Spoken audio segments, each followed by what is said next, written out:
ဓာတ်ပုံသတင်းတောက်နဲ့ documentary ဓာတ်ပုံသမားဖြစ်ခြင်းနဲ့မြန်မာလူငယ်တွေကိုညီအောင်မြောက်ပေးဖို့ဆိုတဲ့ရည်ရွယ်ချက်နဲ့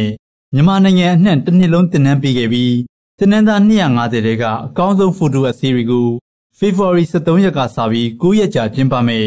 ရန်ကုန် Photo Festival နောက်ဆုံးညမှာပါဝင်ပြသဖို့ရှိနေပါတယ်။ဓာတ်ပုံပွဲတော်နောက်ဆုံးမှာပြမယ်တစ်နှစ်တာအတွင်းဓာတ်ပုံအစီအရီကိုဒေါ်အောင်ဆန်းစုကြည်ဦးဆောင်တဲ့အကဲဖြတ်အဖွဲ့ကရွေးချယ်သွားမှာဖြစ်တာကြောင့်အကောင်းဆုံးဆုတွေဖြစ်တဲ့ပြင်သစ်မှာပညာသွားသင်ရမယ့်ဆုနဲ့ Professional Camera တွေကိုဆုချီးမြှင့်သွားမှာဖြစ်တယ်လို့ပြင်သစ်ယဉ်ကျေးမှုဌာနမှကျင်းပတဲ့သတင်းစာရှင်းလင်းပွဲမှာပြောဆိုခဲ့ပါတယ်။ We organize intensive training, 8 days intensive trainings all over the country as far as Chengtung or Miek, and we act as if they were working professionally. You know, I act with Pichomint, Mekonai, Minzaya, who are also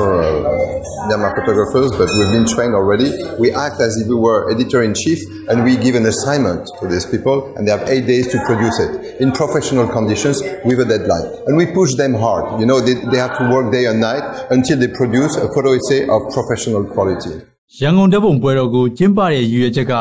မြန်မာလူငယ်တွေ documentary photographer ဖြစ်လာအောင်သင်ပေးလိုတာကြောင့်လေ့ကျင့်ပေးခဲ့ပြီးတကမ္ဘာလုံးမှာရှိတဲ့အကောင်းဆုံးဓာတ်ပုံတွေကိုမြန်မာပြည်သူတွေကိုပါပြသခွင့်ရစေဖို့ကျင်းပတာလို့ဆိုပါတယ်။ February 13 ကနေ21ရက်နေ့ထိကျင်းပမယ်ရန်ကုန်ဓာတ်ပုံပွဲတော်မှာပြည်တွင်းဓာတ်ပုံဆရာ14ယောက်နိုင်ငံတကာဓာတ်ပုံသမား40ကျော်ပါဝင်တဲ့ဓာတ်ပုံသမားတွေကိုပြင်သစ်ယဉ်ကျေးမှုဌာနအပြင် Bensuran Sands Junction Square စတဲ့လူစီကားတဲ့နေရာတွေမှာပြသသွားဖို့ရှိတယ်လို့ဆိုပါတယ်။ဒီနှစ်ပွဲတော်အတွက် themes က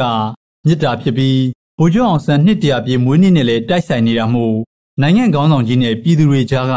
အချစ်ကိုဖော်ပြတဲ့ဗိုလ်ချုပ်ရဲ့တပ်ပုံတွေကိုပြသသွားမယ်လို့လည်းဆိုပါတယ်။ The Yangon Photo Festival is hosted by the French Institute and international media support. Of course, it's made possible by our sponsors. Two main ones was very faithful to us is Canon and Junction Square. We have many others. So with the French Institute, with IMS, we welcome you to come and enjoy it with us from the 13th to the 21st.